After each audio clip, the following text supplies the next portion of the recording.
İyi günler arkadaşlar. Kanalımıza hoş geldiniz. Bugün sizler için iki sevilen oyuncularımız Can Yaman ve Demet Özdemir'den yepyeni videolarını fanları için hazırladık. Onlar Erkenci Kuş dizisinde rol almış ve sevgili olmuştular ve bir süre sonra yollarını ayırdılar.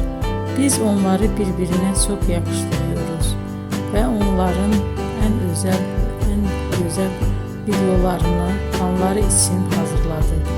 Arkadaşlar, emeğinize saygı olarak yorum yazıp abone olmanızı diliyorum. Herkese iyi günler. Hoşça kalın.